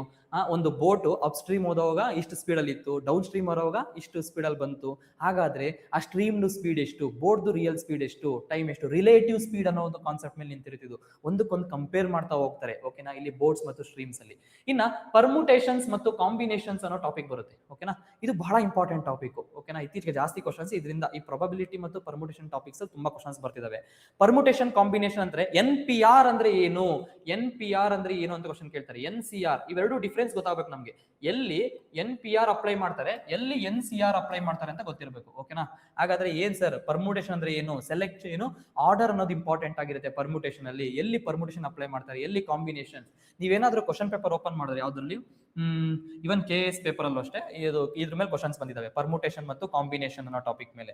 ಯಾವುದು ಫಾರ್ ಎಕ್ಸಾಂಪಲ್ ಈಗ ಏನು ನನ್ನ ಹತ್ರ 6 ಬುಕ್ಸ್ ಇದಾವೆ ಅಲ್ಲ, ನನ್ನ ಹತ್ರ 6 ನನಗೆ 6 ಫ್ರೆಂಡ್ಸ್ ಇದ್ದಾರೆ. ಓಕೆನಾ, ನಾನು ನನ್ನ ಬರ್ತ್ಡೇ ಪಾರ್ಟಿಗೆ ಇನ್ವೈಟ್ ಮಾಡ್ತಿದ್ದೀನಿ. ಎಷ್ಟು ವೇಸ್ ಅಲ್ಲಿ ಅವ್ರನ್ನ ಇನ್ವೈಟ್ ಮಾಡ್ಬೋದು ನಾನು. ಓಕೆನಾ, ಎಷ್ಟು ವೇಸ್ ಅಲ್ಲಿ ಅವ್ರನ್ನ ಇನ್ವೈಟ್ ಮಾಡುವಂತ ಕ್ವಶನ್ ಕೇಳ್ತಾನೆ. ಇಲ್ಲಿ ಡಿಫ್ರೆಂಟ್ ಕಾನ್ಸೆಪ್ಟ್ ಅಪ್ಲೈ ಮಾಡಬೇಕಾಗುತ್ತೆ ಕಾಂಬಿನೇಷನ್ ಅಲ್ಲಿ. ಓಕೆನಾ, ಒಬ್ಬರನ್ನ ಇನ್ವೈಟ್ ಮಾಡಿದೆ, ಇಬ್ಬರನ್ನ ಇನ್ವೈಟ್ ಮಾಡಿದೆ, 3 ಜನನ ಇನ್ವೈಟ್ ಮಾಡಿದೆ. ಹಾಗಾದ್ರೆ ಫಾರ್ಮುಲಾ ಏನ್ ಬರುತ್ತೆ ಸರ್, ಡೈರೆಕ್ಟ್ ಆಗಿ ಮಾಡ್ಬೋದಾ ಸರ್, ಆ ರೀತಿಯಾಗೆಲ್ಲ ಕಂಪೇರ್ ಮಾಡ್ಬೋದು. ಹ್ಯಾಂಡ್ ಶೇಕ್ಸ್ ಆಗಿರ್ಬೋದು, ಡಿಫ್ರೆಂಟ್ ಪ್ರಾಬ್ಲಮ್ಸ್ ಬರುತ್ತೆ ಕಾಂಬಿನೇಷನ್ ಕೂಡ. ಈವನ್ ಪರ್ಮುಟೇಷನ್ ಟಾಪಿಕ್ ಅಲ್ಲೂ ಅಷ್ಟೇ. ನಾವೇನ್ ಅನ್ಕೊಂಡಿದೀವಿ, ನಮ್ಮ ಹೆಸರು ಕೊಟ್ಟಿರ್ತಾರೆ, ಆರ್ಡರ್ ನ ಅರೇಂಜ್ ಮಾಡಿ ಅಂತ ಕೇಳ್ತಾರೆ. ಬಟ್ ಇತ್ತೀಚೆಗೆ ಕ್ವಶನ್ಸ್ ಸ್ಲೈಟ್ಲಿ ಡಿಫ್ರೆಂಟ್. ಇವನ್ ಯಾವುದು FDA ಕ್ವಶನ್ ಅಲ್ಲೇ ಕೇಳಿದ್ರು ಅವರು, ಟ್ರಾನ್ಸ್ಪಿರೇಷನ್ ಅಂತ ಟಾಪಿಕ್ ಕೊಟ್ಟಿದ್ರು. ಟ್ರಾನ್ಸ್ಪಿರೇಷನ್ ಅಂತ. ಓಕೆನಾ, ಟ್ರಾನ್ಸ್ಪಿರೇಷನ್ ಆ ಟಾಪಿಕ್ ಕೊಟ್ಟು, ಈ ಟಾಪಿಕ್ ನ ಏನ್ ಮಾಡ್ರಿ, ಎಲ್ಲಾ ಓವೆಲ್ಸ್ ನ ಒಂದೇ ಕಡೆ ಹಾಕಿ ಅರೇಂಜ್ ಮಾಡ್ತಾ ಹೋಗಿ ಅಂತ ರೀಸೆಂಟ್ ಪೇಪರ್ ಐ ಥಿಂಕ್ ಜನವರಿ ನಡೆದಿರ್ತಕ್ಕಂಥ ಎಕ್ಸಾಮ್ ಅಲ್ಲಿ ಕೇಳಿದ್ದ. ಟ್ರಾನ್ಸ್ಪಿರೇಷನ್ ಅಲ್ವಾ. ಓಕೆನಾ, ಈ ಇಂಥ ಟಾಪಿಕ್ ಕೂಡ ಕೇಳ್ತಾ ಹೋಗ್ತಾರೆ.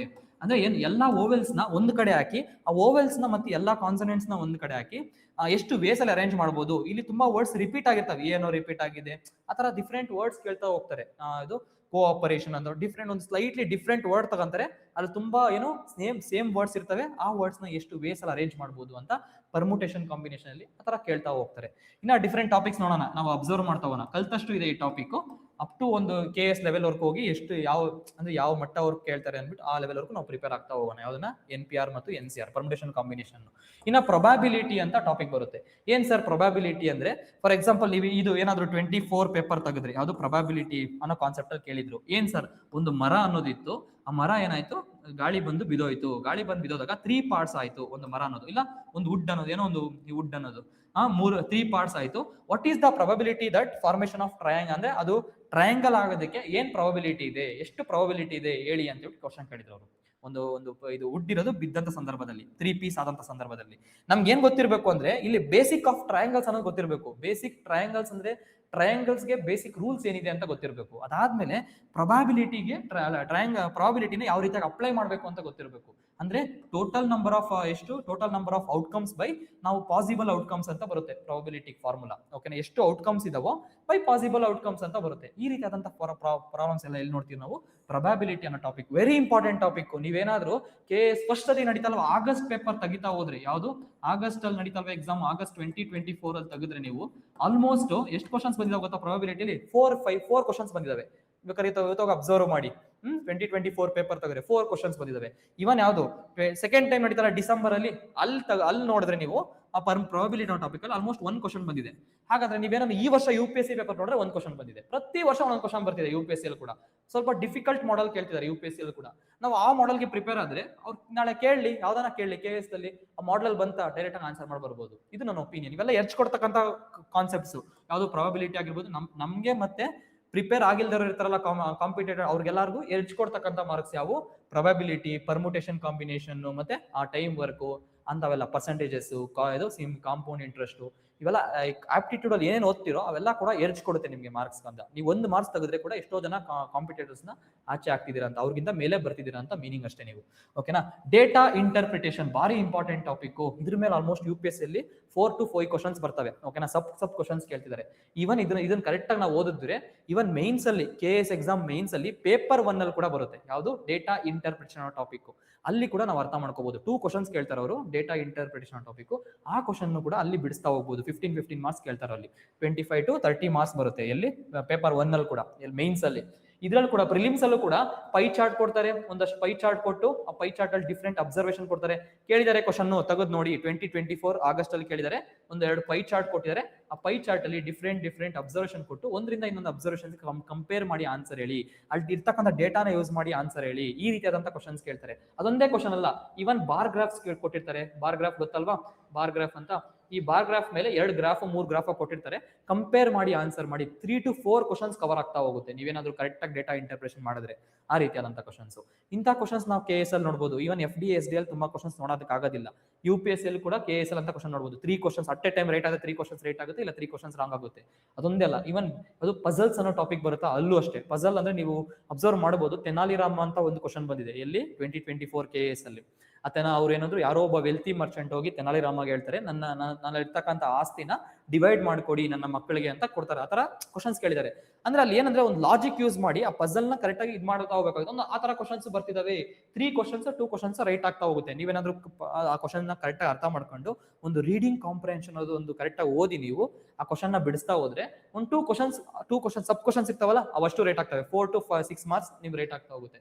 ಇನ್ನ ಬೇಸಿಕ್ ಜಾಮೆಟ್ರಿ ಅಂತ ನಾವು ತಿಳ್ಕೊಂಡಿರ್ಬೇಕು. ಏನ್ ಸರ್ ಅಂದ್ರೆ ಟ್ರಯಾಂಗಲ್ ಅಂದ್ರೆ ಏನು, ರೆಕ್ಟಾಂಗಲ್ ಅಂದ್ರೆ ಏನು, ಅದರಲ್ಲಿ ಇರ್ತಕ್ಕಂಥ ಏರಿಯಾ, ಆಮೇಲೆ ಈಗ ಪ್ಲೇನ್ ಫಿಗರ್ಸ್ ಅಂದ್ರೆ ಯಾವ ಬರ್ತವೆ, ಮತ್ತು 3 dimensional 2 dimensional figures 3 dimensional figures ಇರ್ತಾವಲ್ಲ.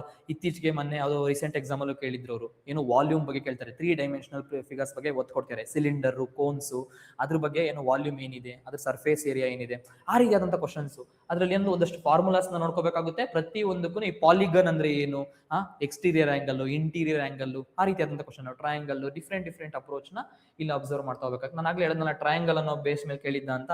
ಇದಕ್ಕೆ ನಿಮ್ಗೆ ಟ್ರಯಾಂಗಲ್ ಕಾನ್ಸೆಪ್ಟ್ ಗೊತ್ತಿರಬೇಕು ಮತ್ತೆ ಪ್ರಾಬಿಲಿಟಿ ಕಾನ್ಸೆಪ್ಟ್ ಗೊತ್ತಿರಬೇಕು. ಆ ರೀತಿಯಾದಂಥ ಇಂಟರ್ಲಿಂಕಿಂಗ್ ಕಾನ್ಸೆಪ್ಟ್ಸ್ ಕೂಡ KSL ಎಕ್ಸಾಮ್ ಅಲ್ಲಿ ಕೇಳ್ತಾರೆ. ಓಕೆನಾ, ಇದಿಷ್ಟು ನಾನೊಂದಷ್ಟು ಟಾಪಿಕ್ ಲಿಸ್ಟ್ ಮಾಡಿದೀನಿ. ಇಷ್ಟೇ ಟಾಪಿಕ್ಸ್ ಅಲ್ಲ, ಇನ್ನ ಒಂದಷ್ಟು ಟಾಪಿಕ್ಸ್ ಬೇಸ್ಡ್ ಆನ್ ಕ್ಲಾಸಸ್ ಅಲ್ಲಿ ನಾವು ಏನ್ ಮಾಡೋಣ, ಇಷ್ಟು ಟಾಪಿಕ್ಸ್ ನ ಕವರ್ ಮಾಡಿ, ಅಂದ್ರೆ ಇದರಲ್ಲಿ ಒಂದಷ್ಟು ಪ್ರಾಬ್ಲಮ್ಸ್ ನಮ್ಗೆ ಯಾವ ಲೆವೆಲ್ ಬೇಕೋ ಆ ಲೆವೆಲ್ಗೆ KS ಲೆವೆಲ್ ತಗೊಂಡು ಸಾಲ್ವ್ ಮಾಡಿ, ಇನ್ನ ಇದರಲ್ಲಿ ಕ್ವಾಂಟಿಟಿ ಆಪ್ಟಿಟ್ಯೂಡ್ ಇನ್ನ ಒಂದಷ್ಟು ಪ್ರಾಬ್ಲಮ್ಸ್ ಬರ್ತಾ ಹೋಗುತ್ತೆ. ಅವನ್ನೆಲ್ಲ ಕೂಡ ನಾವು ಕ್ಲಾಸಸ್ ಅಲ್ಲಿ ಸ್ಟಾರ್ಟ್ ಮಾಡ್ತಾ ಹೋಗ್ತೀರಿ. ಯಾರಿಗೆ ಇಂಟ್ರೆಸ್ಟ್ ಇದೆಯೋ ಸರ್, ಇಲ್ಲ ಸ್ವಂತ ಓದೋರು ಗೊತ್ತಾ, ಇದನ್ನೆಲ್ಲ ಟಾಪಿಕ್ಸ್ ನ ಕವರ್ ಮಾಡ್ತಾ ಹೋಗಬೇಕಾಗುತ್ತೆ. ನೀವೇನಾದ್ರೂ ಆ 30 ಕ್ವಶನ್ಸ್ ನ ಟಾರ್ಗೆಟ್ ಮಾಡಬೇಕು ಅಂದ್ರೆ. ಇಲ್ಲ ಸರ್ ಅಂದ್ರೆ ನಮ್ಮಲ್ಲಿ ಕೂಡ ಕ್ಲಾಸಸ್ ಸ್ಟಾರ್ಟ್ ಆಗ್ತಿದಾವೆ. ಯಾವುದು ಆಲ್ರೆಡಿ ಬ್ಯಾಚ್ ಸ್ಟಾರ್ಟ್ ಆಗಿದೆ. ಮೆಂಟಲ್ ಅಬಿಲಿಟಿ ಅನ್ನೋ ಕೋರ್ಸು ಆಫ್ಟರ್ ಜಿಯೋಗ್ರಫಿ ಆಗಿರ್ಬೋದು, ಎನ್ವಿರಾನ್ಮೆಂಟ್ ಎಲ್ಲ ಮುಗಿದ್ಮೇಲೆ ಮೆಂಟಲ್ ಅಬಿಲಿಟಿ ಅನ್ನೋ ಕೋರ್ಸ್ ಸ್ಟಾರ್ಟ್ ಆಗ್ತಾ ಹೋಗುತ್ತೆ. ಅಲ್ಲಿ ನಾವೇನ್ ಮಾಡ್ಬೋದು, ಇಂಡಿವಿಜುವಲ್ ನಂಬರ್ಸ್. ನಾನು ಯಾವ ರೀತಿ ಕೋರ್ಸ್ ಸ್ಟಾರ್ಟ್ ಮಾಡ್ತಾ ಹೋಗ್ತೀರಂದ್ರೆ, ಫಸ್ಟ್ ಏನ್ ಮಾಡ್ತೀರಿ, ಫಸ್ಟ್ ಈ ಟಾಪಿಕ್ ಅಲ್ಲಿ UPSC ಕ್ವಶನ್ಸ್ ಯಾವ ರೀತಿ ಬಂದಿದೆ ಲಾಸ್ಟ್ 5 years ಇಂದ, ಆಮೇಲೆ ಲಾಸ್ಟ್ 2024 KS ಯಾಕೆ ಕೇಳಿದ್ರು ಅವ್ರ ಕ್ವಶನ್, ನಾವು ಈ ಅಪ್ರೋಚ್ ಯಾವ ರೀತಿಯಾಗಿರ್ಬೇಕು, ಈಗ ನಾವು ಬೇಸಿಕ್ ಟು ಅಡ್ವಾನ್ಸ್ ಯಾವ ರೀತಿ ಕಲಿಬಹುದು. ಫಾರ್ ಎಕ್ಸಾಂಪಲ್ ಒಂದು ಟಾಪಿಕ್ ತಗೊಂಡ್ರೆ, ಯಾವುದು ಪ್ರಾಬ್ಲಮ್ಸ್ ಆನ್ ಏಜಸ್ ತಗೊಂಡ್ರೆ, ಲಾಸ್ಟ್ 5 years ಇಂದ ಯಾವ ಕ್ವಶನ್ಸ್ ಬಂದಿದ್ವು, 2024 ಅಲ್ಲಿ ಏನಾದ್ರೂ ಕ್ವಶನ್ ಬಂದಿತ್ತಾ, ಅಥವಾ 2020 ಅಲ್ಲಿ ಕ್ವಶನ್ ಬಂದಿತ್ತಾ KS ಅಲ್ಲಿ, ಈಗ ನಾವು ಯಾವ ರೀತಿಯಾಗಿ ಅಪ್ರೋಚ್ ಆಗಬೇಕು, ಬೇಸಿಕ್ ಟು ಅಡ್ವಾನ್ಸ್ ವರ್ಗು ಯಾವ ರೀತಿಯಾಗಿ ಹೋಗ್ಬೇಕು ಅಂತ ಒಂದೊಂದು ಟಾಪಿಕ್ ಅಲ್ಲೂ ನಾವು ಕವರ್ ಮಾಡ್ತಾ ಹೋಗ್ತಾ ಇದೀರಿ. ಓಕೆನಾ, ಇಷ್ಟು ಟಾಪಿಕ್ಸ್ ಕವರ್ ಮಾಡ್ತಾ ಹೋದ್ರೆ ನಿಮ್ಗೆ ಒಂದು ಟಾಪಿಕ್ ಮ್ಯಾಥಮೆಟಿಕ್ಸ್ ಅಲ್ಲಿ ಒಂದು ಪಾರ್ಟ್ ಇದೆಯಲ್ಲ, ಯಾವುದು ಕ್ವಾಂಟಿಟೇಟಿವ್ ಆಪ್ಟಿಟ್ಯೂಡ್ ಅಂತ. ಆಪ್ಟಿಟ್ಯೂಡ್ ಅಂದ್ರೆ ಏನು, ನಂಬರ್ ಜೊತೆ ಆಟ ಆಡ್ತಕ್ಕಂಥದ್ದು. ಫಾರ್ಮುಲಾಸ್ ಅಂದ್ರೆ ನಮ್ಗೊಂದಷ್ಟು ಫಾರ್ಮುಲಾಸ್ ಗೊತ್ತಿರಬೇಕು, ಒಂದಷ್ಟು ಟ್ರಿಕ್ಸ್ ಅನ್ನೋದು ಸ್ವಲ್ಪ ಗೊತ್ತಿರಬೇಕಾಗುತ್ತೆ. ಬಟ್ ಲಾಜಿಕ್ ಮತ್ತೆ ಯಾಕೆ ಅದೇ ಫಾರ್ಮುಲಾ ಯೂಸ್ ಮಾಡ್ತೀವಿ ಅಂತೆಲ್ಲ ಕಾನ್ಸೆಪ್ಟ್ ತಿಳ್ಕೊಂಡು ನಾವು ಸಾಲ್ವ್ ಮಾಡ್ತಾ ಹೋಗಬೇಕಾಗುತ್ತೆ. ಇದನ್ನ ಕ್ವಾಂಟಿಟೇಟಿವ್ ಆಪ್ಟಿಟ್ಯೂಡ್ ಅನ್ನೋ ಟಾಪಿಕ್ ಅಲ್ಲಿ ನಾವು ಕವರ್ ಮಾಡ್ತಾ ಹೋಗ್ತೀರಿ. ಮುಂದಿನ ವಿಡಿಯೋದಲ್ಲಿ ಏನ್ ಮಾಡ್ತಾ ಹೋಗ್ತೀನಿ, ಲಾಜಿಕಲ್ ರೀಸನಿಂಗ್ ಯಾವ ರೀತಿಯಾಗಿ ಅಪ್ರೋಚ್ ಆಗ್ಬೋದು, ಅದಕ್ಕೆ ಯಾವ ರೀತಿಯ ಕ್ವಶನ್ಸ್ ಕೇಳ್ತಾ ಹೋಗ್ತಾರೆ, ನಾವು ಯಾವ ರೀತಿಯಾಗಿ ಸ್ಟ್ರಾಟಜಿ ಮಾಡ್ಕೋಬಹುದು ಅಂತ ನಾನು ಮುಂದಿನ ವಿಡಿಯೋದಲ್ಲಿ ಹೇಳ್ತಾ ಹೋಗ್ತೀನಿ. ಇದೇ ರೀತಿಯಾಗಿ ಇದರಲ್ಲಿ ಏನಾದ್ರು ಪ್ರಾಬ್ಲಮ್ಸ್ ಏನಾದ್ರು ಸರ್ UPSC ಕಂಪ್ಯಾರಿಸನ್ ವಿಡಿಯೋಸ್ ಏನಾದ್ರು ಮಾಡಿ ಅಂದ್ರೆ UPSC ಅಲ್ಲಿ ಈ ತರ ಕ್ವಶನ್ ಕೇಳಿದರೆ, KS ಅಲ್ಲಿ ಈ ತರ ಕೊಡಿದ್ದಾರೆ, ಇದನ್ನ ಯಾವ ರೀತಿಯಾಗಿ ಆನ್ಸರ್ ಮಾಡಬೇಕು ಅಂತ ಏನಾದ್ರು ಕಂಪ್ಯಾರಿಸನ್ ವಿಡಿಯೋ ಬೇಕು ಅಂದ್ರೆ ನೀವು ಕಮೆಂಟ್ ಸೆಕ್ಷನ್ ಅಲ್ಲಿ ಹಾಕ್ತಾ ಹೋಗಿ, ಕಂಪ್ಯಾರಿಸನ್ ವಿಡಿಯೋ ಮಾಡ್ಕೊಡಿ ಅಂದ್ಬಿಟ್ಟು ಅದನ್ನು ಕೂಡ ಟ್ರೈ ಮಾಡ್ತಾ ಹೋಗ್ತೀರಿ ನೀವೇನಾದ್ರು ಕಮೆಂಟ್ ಸೆಕ್ಷನ್ ಹಾಕ್ತಾ ಹೋದ್ರೆ. ಓಕೆನಾ, ಏನೇ ಡೌಟ್ಸ್ ಇದ್ರು, ಇಲ್ಲಿ ನಾನು ಓನ್ಲಿ ಸಿಲೆಬಸ್ ಅಷ್ಟೇ ಡಿಸ್ಕಸ್ ಮಾಡಿದ್ದೀನಿ. ಏನೇ ಡೌಟ್ಸ್ ಇದ್ರು ನೀವೇನ್ ಮಾಡಬೇಕು, ಕಮೆಂಟ್ ಸೆಕ್ಷನ್ ಅಲ್ಲಿ ಹಾಕ್ತಾ ಹೋಗಿ. ಕ್ಲಾಸಸ್ಗೆ ಏನಾದರೂ ಇಂಟ್ರೆಸ್ಟ್ ಇದ್ರೆ ನೀವು ಅಲ್ಲಿ ಕೆಳಗಡೆ ಇರ್ತಕ್ಕಂಥ ನಂಬರ್ಗೆ ವಾಟ್ಸ್ಆಪ್ ಮುಖಾಂತರ ಮೆಸೇಜ್ ಮಾಡಿದ್ರೆ ಅವ್ರು ನಿಮಗೆ ಅವಕಾಶ ಕೊಡ್ತಾರೆ. ಓಕೆನಾ, thank you for giving me this opportunity. Thank you.